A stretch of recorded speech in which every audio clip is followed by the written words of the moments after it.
Hello, everybody. This is Paola Guthrie from Creating Purpose with Pao. And I welcome you to the Spanglish World Network and Heart Network on Zingo TV channels 250 and 251. Please remember to download the Zingo TV app on the respective app stores. While you download it, please make sure that you rate it and you leave a comment because feedback is important to us. The app is totally free. Zingo TV is available in Google Chromecast, Amazon Fire TV sticks, Roku sticks, and all smart TVs from 2016 and forward. Thank you so much for being here. Today in the house, we have Kendra Richardson. She's a balanced lifestyle educator. She is a writer and also a speaker. So thank you so much for being here. I welcome you to the house, Kendra. I'm so happy to be here. I was just dancing and grooving to your little intro music. I loved it. Yeah, so one of my favorite phrases that you say is that breakthrough balance is the perfect blend between humor, vulnerability, and wisdom. So that's awesome. Oh, I love that. I think that's one of the testimonials from my website, actually. I loved that testimonial. It was so great to hear. So please share with us a little bit about you so we get to know you more. Yes, I would love to. So I grew up in Marin County, California, which is just about 30 minutes north of San Francisco. And I have an amazing, amazing family. I am all about family. And my parents both really built our lives from the ground up. My dad started a boat restoration company, and my mom is a hairdresser that eventually opened her own salon. So I grew up, just kind of in the land. My parents actually built our house and bought property to build our house on. So, had a little stint of living in the trailer and basically just grew up a super flower child, free spirit girl. My grandma always called me flower child. And I, went to school, had a great childhood. And when I was in high school, I became severely depressed. It was something that was ongoing, and it was something that I hid for a long time until it kind of surfaced. And then my parents, when they discovered, helped me to get, holistic healing with therapists and psychiatrists. And that really started my journey of just discovering what it meant to live an empowered, balanced life. When I was depressed, I was living in complete extremes from, one day not eating anything to the next day binge eating, or, over exercising versus not moving at all, sleeping all day to not sleeping at all. So really my journey started there of learning what I could do in order to live a life of harmony. And of course, got help from therapists, ended up going there for a year. And from there, I had always grown up knowing that I wanted to volunteer, and I had originally wanted to do the Peace Corps. And when I started looking into some other programs, I found what's called World Teach. And I got the opportunity to volunteer for a year in Ecuador teaching at a university. So this is when I graduated college. And I went to college for English literature and religious studies. So when I was in Ecuador, it was a totally transformational experience. I came home, I was kind of working in corporate America, didn't love it, ended up transitioning into a more creative space of freelance writing, and found where I am now, which is working as a content creator, copywriter, editor, sales team leader. So doing all of the different things, which really fills my heart to just embrace all of the dimensions of my life. But that is what I am doing now. And I'm primarily working to create resources to help other people live their best balanced life. That's awesome. So let's go back to that stage in your life where, you said you were dealing with depression and I'm guessing eating disorders as well. Mm-hmm. What are some of the signs that parents need to be looking, for girls that might be stepping into that cycle of depression and using food as a source of satisfaction, like trying to heal through food? Yeah, that's a great question. I first want to just address that parents are so hard on themselves when it comes to the struggles that their children experiences, even more so than they are with their own struggles, right? So I know from my experience being the child that suffered with the depression and the eating disorders and the self-harming, and seeing what it did to my parents and how badly they wanted to help me. And when I was in that state, knowing that no matter how I saw them cry or, feel bad or all of those things, that it was really within me and they had nothing to do with it. So of course it made me feel terrible when I would see them so upset. And I think it's 100% completely natural as a parent to be upset. And I think it's important to, if your child is suffering with something like that, or you suspect that they are, to try and not express that in front of them, just because I think it does add an additional layer. Some signs that you could look for, I know for myself personally, I am definitely, a blend between an introvert and an extrovert. But when I was severely depressed, I was extremely extroverted and wanted to do more things by myself. I closed my doors more often, which because, of course, sometimes I wasn't doing things that I necessarily wanted my parents to see. So I think those are a few factors that parents can look out for, kind of a change in their child's spirit when they know growing up what their child was like. And if that sort of shifts to something else, that's when we see that there's probably a misalignment and some sort of misharmony in the system. But again, I would just really stress that parents, you are doing the absolute best that you can. And if your child is suffering, it really doesn't have anything to do with you. And all you can do is be there to support them, and to let them know that they are supported and they're loved, and build their self-esteem. Thank you. Thank you. I mean, another thing you mentioned is like self-harming. Mm-hmm. And through this journey of self-development, is like I've heard people that work with teenagers that harm themselves. It's like the pain is so big, like internally, Yeah. that they say that it's easier to feel the pain on their skin. Mm-hmm. Is that kind of like what you went through? Yes, absolutely. Yes. It was either the pain was so bad that the pain on the skin felt better, or in some cases, I felt really numb and disattached from the world. And in that case, self-harming was something that made me physically feel that I was alive. But Paula, being a neuroencoding specialist, and that's how we met. And I'm sure we'll get into that story a little bit later. But as we learn about pattern interrupts and using pattern interrupts to move from an unresourceful state to a resourceful state. And what I realized when I was learning all about pattern interrupts was, holy crap, cutting myself was a pattern interrupt. An incredibly unresourceful pattern interrupt, right? But it's just a pattern interrupt. When I was feeling the pain, I would self-harm, and that would interrupt my pattern, even if it was just for a moment. So I think there are so many unresourceful pattern interrupts that we can use in our life: drinking, drugs, cutting ourselves, food, all of those things. And what's really important is just learning the resourceful coping mechanisms and tools that we can use to change that state and change that pattern, which is what I've been able to do in my healing journey. Thank you for sharing that. Yes, yes. There's people out there, even grown-ups, that I remember, I used to be one of them. There was Friday night and you're like, you need a pattern interrupt. Let's go drink a margarita, because you needed interrupt the week, however you were feeling through the week. So yes, definitely we have to look for those pattern interrupts that truly build us versus numbness in the wrong way.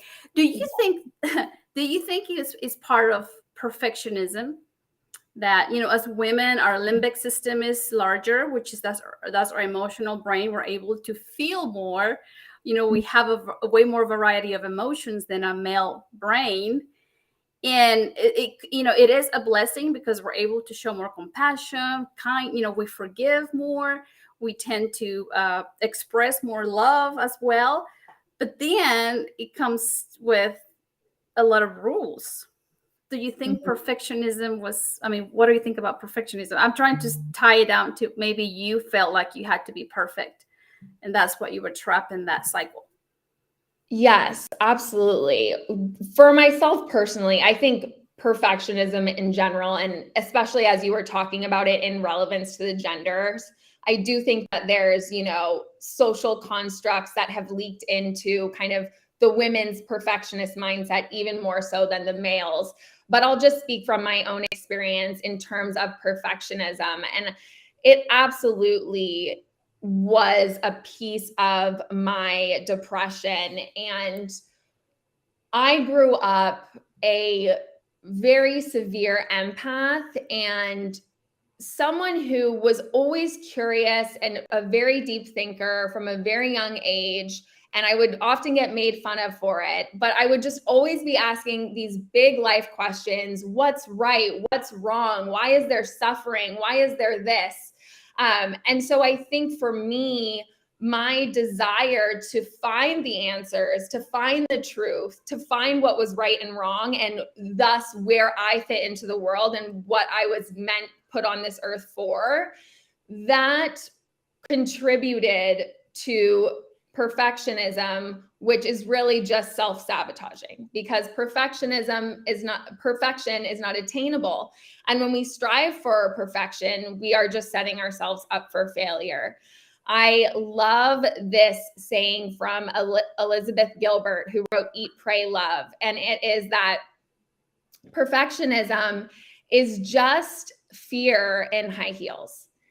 And I love that so much. And I relate to it so much because it's like one of those things where perfectionism is what you put on your resume as your flaw, right? It's kind of that thing that we know is a flaw, we know is an unresourceful emotion, but there's a little bit of bouginess to it, a little bit of class to it. So I absolutely love that quote. And I think just kind of deconstructing that, okay, maybe perfectionism, sounds like I'm a perfectionist, I'm going to do a perfect job.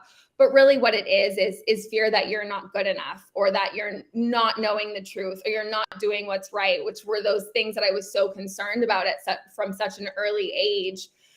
So I think that just realizing that, number one, perfection is not attainable is the first step. And two, realizing that perfectionism is overrated.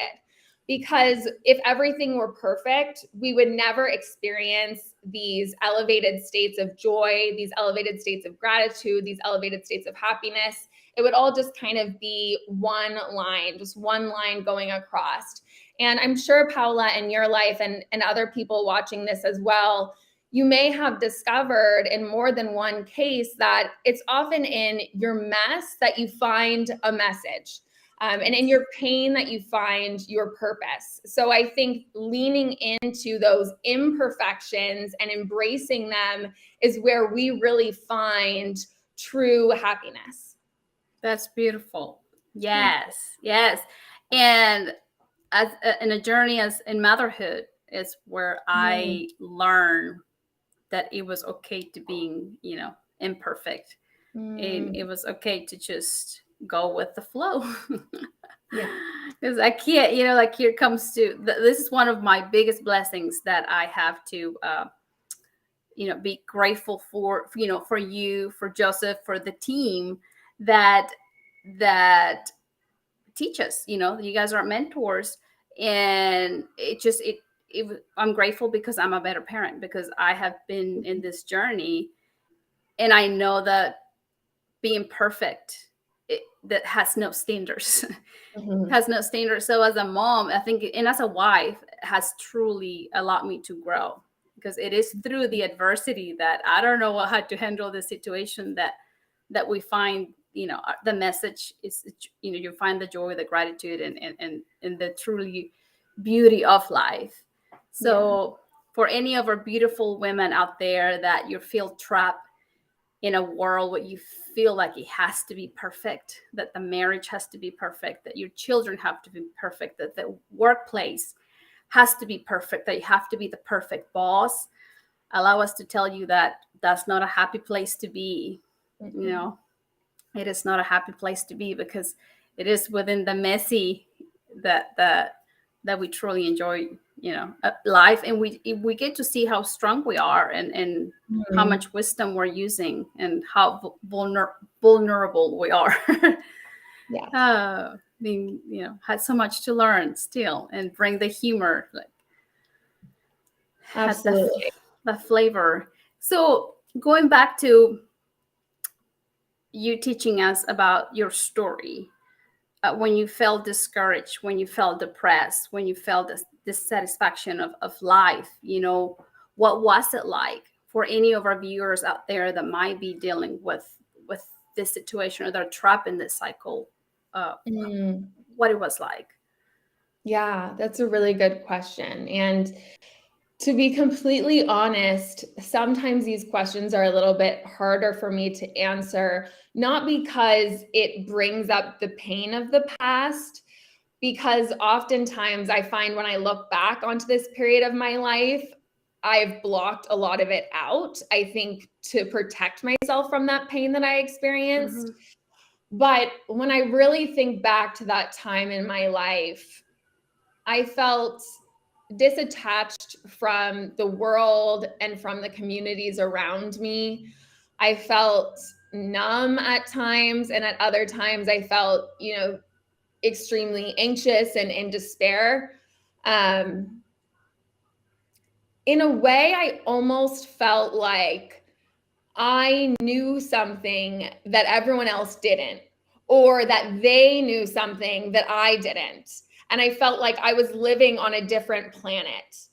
And I think that is interesting because it's something that even now, 10 years later from my healing journey, being on the outside and thinking back on that, I think that's an experience that a lot of us have. We get into these groups, or we start operating on a certain frequency or vibration, and everything around that is so different that it seems like it's a different planet, right? So there's the whole spectrum of emotions, I believe. And of course, depression would be a low vibration, a low frequency state of living. And, fulfillment and empowerment really being at the forefront. And eventually, I believe all of us have a piece of the divine inside of us. So when we really work towards it, that fulfillment and empowerment can become something absolutely divine, and extraordinary. But when you're living in that empowerment and fulfillment, and you're trying to connect with someone who's severely depressed, it is like two different planets, and it's hard for us to relate with each other. And I think that's one of the issues that we see in society with so much polarizing messages and belief systems. But I think when we can, pull from that place of empathy, we can really, cross that bridge and remove that boundary and say, hey, why don't you come over and come to this side of the spectrum a little bit, and I can help show you the way. Oh, that's beautiful. Yes, thank you for saying that. Yeah, practice that, and the curiosity, right? Yes. Especially if we have those around. It's like, Mhm. if you notice something's off, it's like, yeah, be curious. It's like, bring them to your side. That's awesome. So how did you find that purpose to to say, okay, this is enough, this is not for me, there is a brighter future ahead of me? Were you able to remove yourself to uh better, a better place? Yeah. I think for me, where it really started was, of course, as I mentioned earlier, I went to therapy, and that was huge with helping me learn general coping mechanisms, a lot of which I still use today. Even something as simple as anchoring in a positive sensation or emotion, like the smell of your grandma's cookies that she used to make you when you're sick. So it reminds you of the times when everything was so simple, or whatever it may be. Those are coping mechanisms I still use today. And I'm sure that anyone watching this who has suffered with mental health also knows that it never leaves you completely.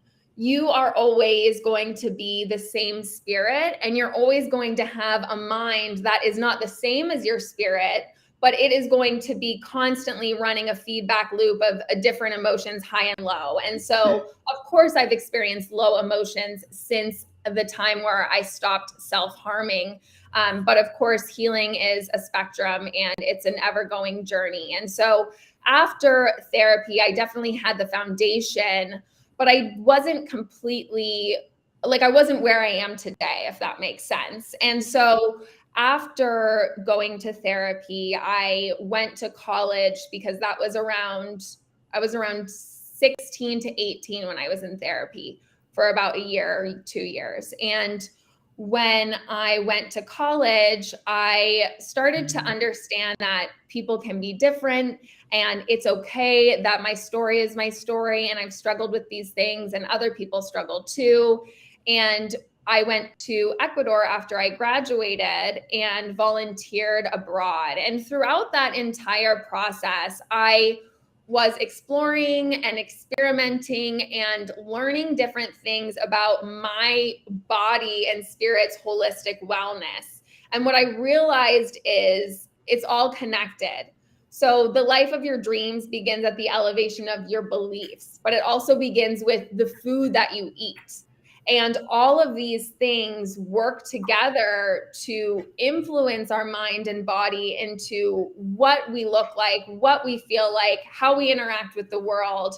So through those discoveries, I was able to help myself get to the place where I am today, of course, with the help of mentors like Joseph McClendon, who we both know and love. So I have been definitely blessed with guides along the way. And I think just for everyone out there listening, the number one guide is always going to be yourself, because your body is always giving you signals and you just need to tune into them. And I think a lot of the times we think our purpose is something that we have to uncover or discover or, go somewhere to find. But our purpose is always within you. And I think it's something that we often overlook, but it's really the intersection of your passions, your skill sets, your natural born gifts, and what you can do to contribute to our world. And when you mix those all together, that's when you find your purpose. And oftentimes you'll be like, oh, it was that thing I've always been good at and I've always loved doing, and it's always felt great for me. And that's exactly what it is. So I think when you can tune in to what makes your body feel good, that is really the first step. And that's what led me to, just stack all the way up, little bit by little bit, feel good by feel good, clue by clue, to uncover my purpose, which is now to help others uncover their purpose and, live at their ultimate fullest potential. I actually have a blog on uncovering your purpose, and I have a little 5-step method to it with a free quiz that is Ayurveda informed, and it's super fun and quick. So if you guys want to check that out, I will share my information at the end, but my Instagram is at Breakthrough Balance. You can find it there in my link tree, and also at KendraRichardson.com is my website. So if you're like, what is my purpose? You're going to see that you already have it inside you just the way that you are, and you can go take that quiz. That is beautiful. That is beautiful. Sometimes we think, I need one more degree. Sometimes we think, oh, once I finish, like mine was, oh, when I finish college, life is going to get better. Just hustle, hustle. Sometimes you think it's something you have to obtain.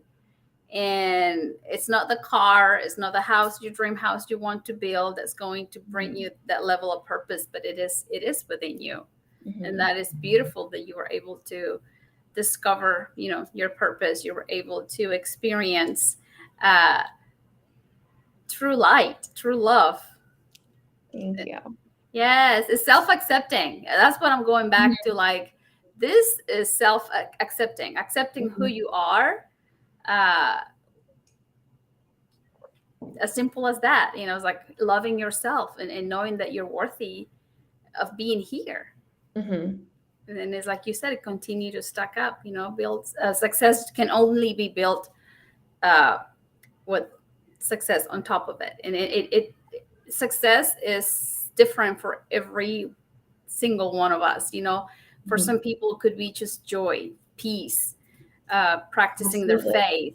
It could be just creating impact in another person. It's just the definition of success is different for everybody. But if you Yeah. can just do what you love and then just stuck, then you know you'll truly find that what you're here for, which is our true purpose. And I know a lot of us. I see people in their 40s and their 50s, and they're still looping around trying to figure out their purpose. Mm. So thanks for sharing Of your course. experience. I love what you shared as well, just about the dimension to the word success. And I think the same could be said for purpose, right? Like, there is the macro definition of your purpose that encompasses everything that you'll do here on earth. And then there are also micro purposes that we all have, like the micro purpose of our body containing our spirit, or the micro purpose of you being a mother. But you're not just a mother, you're also all of these other things that are also a part of your purpose. So I think, to not overthinking it to the point where you're like, I have one purpose, I need to discover it. No, you have many, many purposes within your life, for sure. Oh, thank you for sharing that. Yes, we do. Yes, we play different roles as well. So, Yeah. yes, definitely. And I would like to add that sometimes whenever we feel in that dark place, for things to change, it's like we have to change. It's like I have to change. I have to choose. Do I want to stay here, or do I want to adopt that new habit that is going to interrupt the pattern of negative thoughts, like Kendra was mentioning earlier. Use Mhm. those good resources are going to interrupt those patterns where we go into the dark place, where we feel like we're not worthy, where we feel that those negative thoughts are taking over us. Is that we have the power to change. So if we want to tilt our life to be a little bit brighter, because there's always room for improvement. I don't know about you, Mhm. Kendra, but it's like Yeah, sometimes I feel like, well, I could be a better wife, I could be a better mom, I could be a better presenter. definitely. And it's like making those shifts with like tilting the way we do things and trying out if this is going to bring us a better outcome. Mhm. So that Absolutely. Following what feels good. Follow what feels good.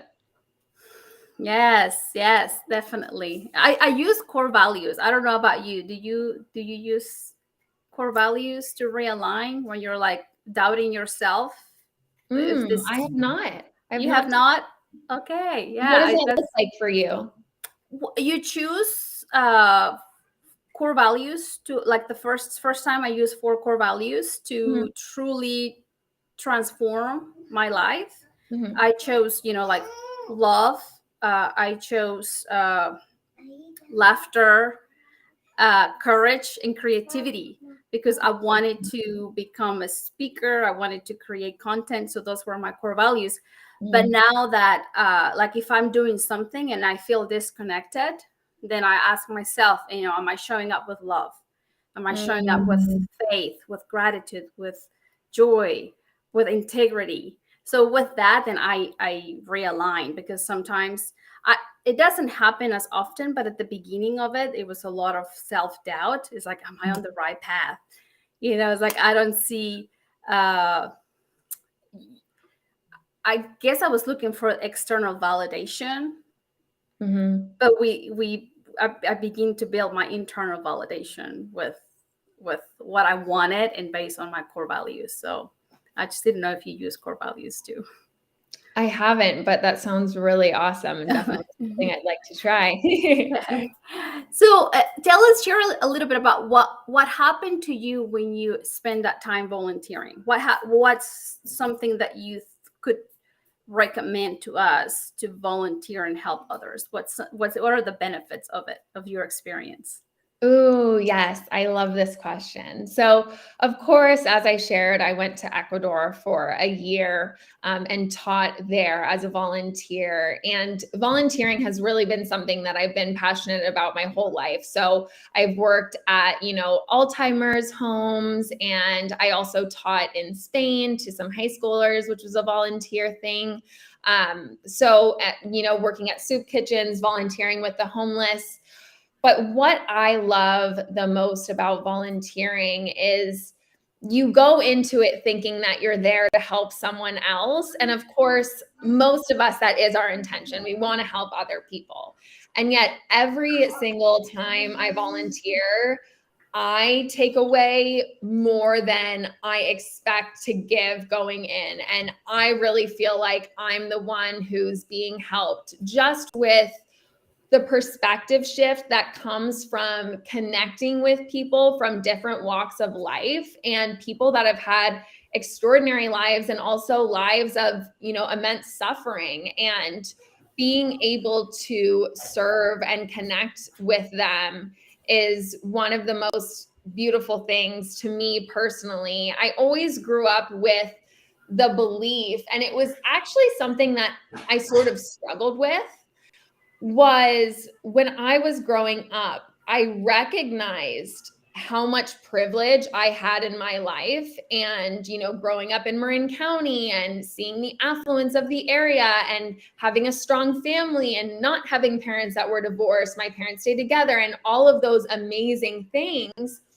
And I would see all of this suffering in our world. And even within my own family, my sister lost her eyesight when she was 16 from a medication that she had a rare side effect to. And when these things would happen and I would come into contact with this suffering, it just didn't make sense to me, like why I was so privileged and other people I was seeing these terrible things happen to. And it really established a core value for me, which is, for those that have a life of privilege, with that great privilege comes great responsibility. And that is something that I've carried on my back, not as a burden, but really as a purpose that drives my life and my intentions, which is, I recognize that I have received privilege. And now what can I do with that? God, use me. Show me what I can do with that and take me there. I'm here to be your vessel. And I really want to serve others and kind of make it more equal in the world, a more equitable and happy place in whatever way that I can.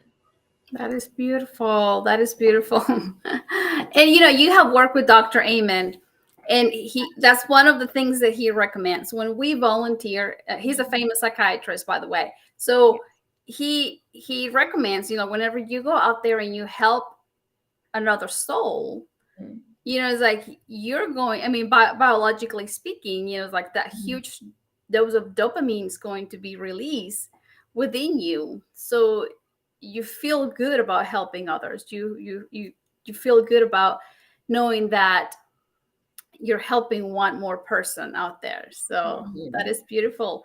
Now that I mentioned Dr. Amen, what was it like working with him? And I know you work with Dr. Joseph McClendon as well. Let's tilt our conversation into leadership a little bit more. So share with me what have you learned? Great. I love that question. And especially because both of them are such extraordinary leaders.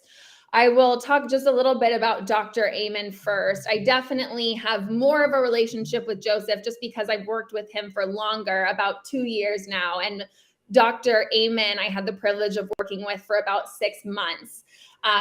But in terms of leadership, with Dr. Amen, what stood out to me the most about working with him and his work is really with his initiation and uncovering of the importance of brain imaging when we are treating patients who are suffering with mental health issues. And this was a huge breakthrough and enlightening space for me because I learned from Dr. Amen what he's learned from actually physically looking at the brain, which most psychiatrists and therapists do not do. And what he's learned is that each brain and each mental health situation is completely unique.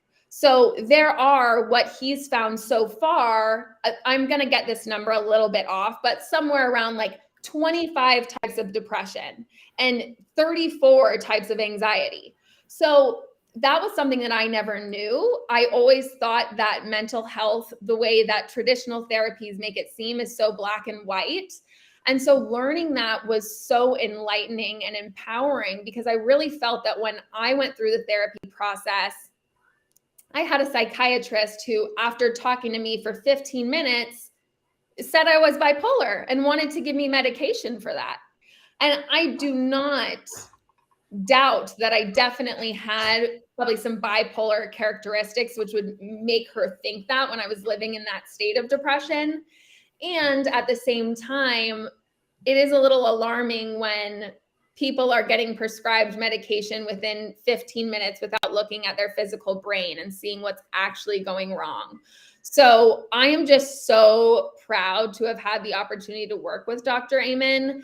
The work that he's doing is so absolutely needed and so vital. And he is just one of those people who's truly transforming the trajectory of mental health and how people can get help and removing that stigma. So it was just a delight to work with him. Yes, definitely. And I met you at an event, and you were able to share the stage with several of my mentors and leaders. So what is it like? Teach me what have you learned, like based on your experience with them, and to share with leaders what leadership is like at a higher level. I love that question. And I don't think I actually got to share a little bit about Joseph. So I'll include him in the answer to this question. Working with these leaders has been absolutely amazing, especially because they're really steeped in the personal growth and development industry. So it's a new kind of leader, really, to me. And what I've learned from Joseph and what I think all great leaders do is they lead with love. Everything that they do is really to serve other people, and they listen to other people, and they think about other people, and they hold them in their intention. And that's something really powerful that Joseph does every single time he interacts with any of us or any audience that he's speaking in front of. And he also always gives it back to the team. So he is always highlighting everyone else around him. And I think great leaders do that. They build everyone else up.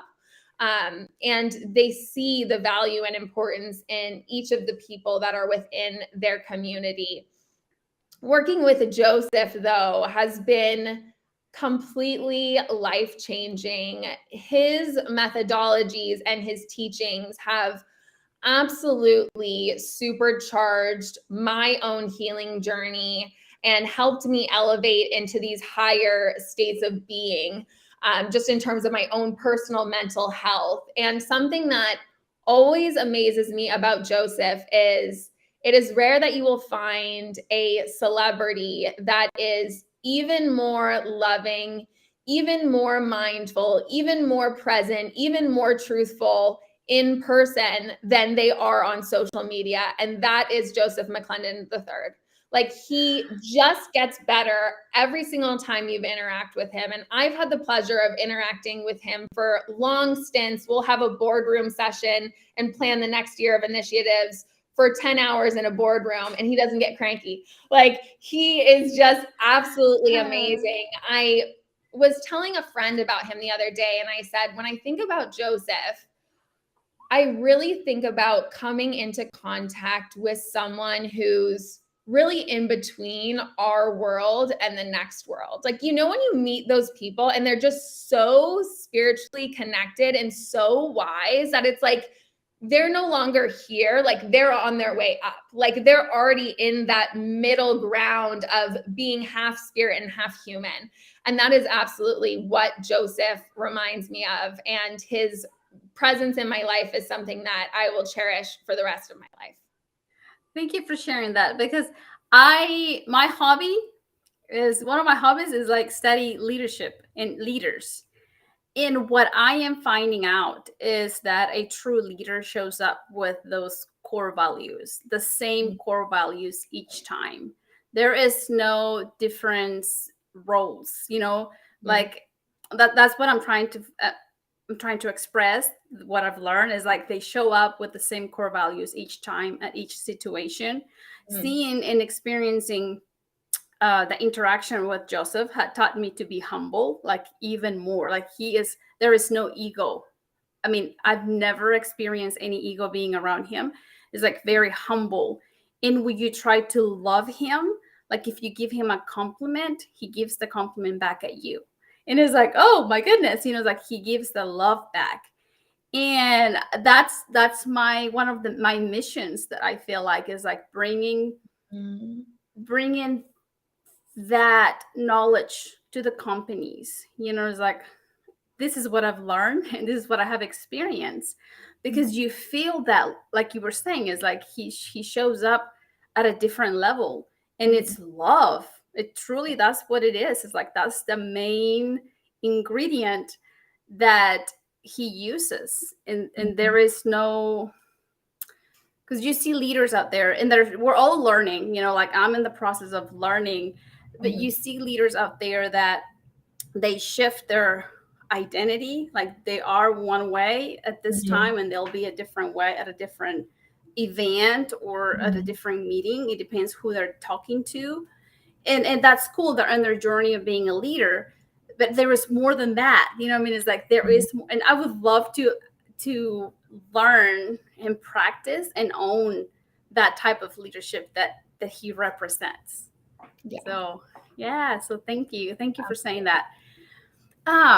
What have you seen, like now with this new great resignation, people are walking away, not everybody, but there's a percentage out there. What do you think are kind of like strategies and techniques that we can implement within our team to create the safe and belonging? What have you seen or what have you experienced? Yeah, this is a great question. I think that making people feel like they belong in the workplace has to do with the collaborative effort of the leader and the person being led in finding a position within the company that really highlights their natural gifts and just kind of their spirit in general. So I think that there is a lot of misunderstanding and misalignment on, okay, these are the characteristics that I have, and that means that I will thrive in this type of position. And I think that is part of the reason why a lot of people are leaving their jobs, is because they're not feeling fulfilled, because they're not exercising their fullest potential. So I think really the most important things in the workplace are going to be truly honoring and seeing the person for who they are. And the second part is really going to be that growth element. I know for myself personally, growth and freedom of movement is such a big value for me. And I would not work at a place where I didn't feel like I could grow in that place. So I think when we can operate from that place of love, like you were talking about, that real leaders like Joseph and Dr. Amen do, instead of that mindset of fear and scarcity and I am the leader, I am in power, so that means I must keep them in a certain way so that they do not become in power and I stay in power. When we have those leaders in the workplace, people want to work for and with them. Yes, I love what you said, because I go back to like level one leadership is like lead yourself. Who are you and how do you want to like inspire yourself first? Mhm. Because there's times there's days where you're not connected with your mission. There's times that like, so leadership number one is like we have to learn to lead ourselves, to be like, hey, wake up, like realigning, like I was telling you earlier, is like, am I showing up with my love, with my integrity, with my gratitude, with my joy? Mhm. And whenever we learn, I truly believe this, like when we learn to guide ourselves first, lead ourselves, then we're going to be able to inspire others. And if we learn to lead ourselves, then you can teach others to lead themselves as well. I think that's just a huge, Mhm. it's a huge piece of a puzzle for leadership. But that's just me, and I get like really excited about it because that's kind of like my hobby. Oh, please, we only have about 5 minutes left. So do you have an ideal client? Who do you serve?